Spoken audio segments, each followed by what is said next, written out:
அஸ்ஸலாமு அலைக்கும் வரஹ்மத்துல்லாஹி வபரகாத்துஹு. அலைக்கும் அஸ்ஸலாம் வரஹ்மத்துல்லாஹி வபரகாத்துஹு. அக்கா, ரமலான் மாதத்திற்கான ஏற்பாடுகள் எல்லாம் பயங்கரமா இருக்குது போல. பர்ச்சேஸ் எல்லாம் முடிச்சிட்டீங்களா? ஆமா நூர்ஜஹான், தேவையான சில பொருட்களை வாங்கி வச்சுக்கிட்டா நோன்பு நேரத்துல நம்ம அலைஞ்சிட்டு இருக்க வேண்டாம், நம்ம அமல்களை செய்யக்கூடிய நேரத்தையும் வீணாக்க வேண்டாம் இல்லையா? சரி, நீ நோன்புக்கு எப்படி தயாரா இருக்க? என்ன மாதிரி முன்னேற்பாடுகள் எல்லாம் பண்ணிருக்க? இல்லக்கா, நான் நோன்பு வைக்கிறது இல்ல. ஏன், என்ன ஆச்சு? ஏதாவது தவிர்க்க முடியாத காரணங்கள் இருக்கா? அப்படியெல்லாம் ஒண்ணும் இல்லக்கா. எனக்கு நோன்பு பிடிச்சா ரொம்ப டயர்டா இருக்கும், வேற எந்த வேலையும் செய்ய முடியாது. எனக்கும் ஆசைதான், ஆனா ரொம்ப கஷ்டமா இருக்கும். மறுமையில் நோன்பாளிகளுக்கு அல்லாஹ்விடம் இருந்து கிடைக்கும் சிறப்பை பற்றி தெரிந்தால் நீ ஒரு நோன்பை கூட விடமாட்டாய். அக்கா, கொஞ்சம் விவரமா சொல்லித்தாங்க. மறுமை நாளில் அல்லாஹ் ஒட்டுமொத்த மக்கள் மத்தியில் நோன்பாளிகள் யார் என்று அழைத்து அவர்களை சொர்க்கத்தில் ரையான் எனும் வாசல் வழியாக நுழையச் செய்வான்.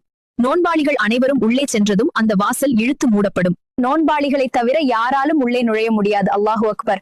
ஒருவர் மற்ற அமலை விட அதிகமாக நோன்பு நோற்பவராக இருந்தால் இந்த வாசலில் நுழைவார். மற்ற அமல்களையும் செய்து நோன்பாளியாகவும் இருந்தால் சொர்க்கத்தின் 8 வாசலில் எந்த வாசல் வழியாகவும் நுழைவார். அல்லாஹ் நமக்கு மறுமை வாழ்வுக்கான காரியங்களையும் இலகுவான முறையில தான் ஏற்படுத்தியிருக்கான். அவற்றையெல்லாம் சரியான முறையில் செய்து நாமும் சொர்க்கவாசியா இருப்போம் இன்ஷா அல்லாஹ். அல்லாஹு அக்பர். அக்கா, இனி என் வாழ்நாள்ல நான் ஒரு நோன்பு கூட விட மாட்டேன். என்னுடைய எல்லா அமல்களையும் சிறப்பான முறையில் செய்து என் மறுமை வாழ்வை வெற்றியடைய செய்வேன்.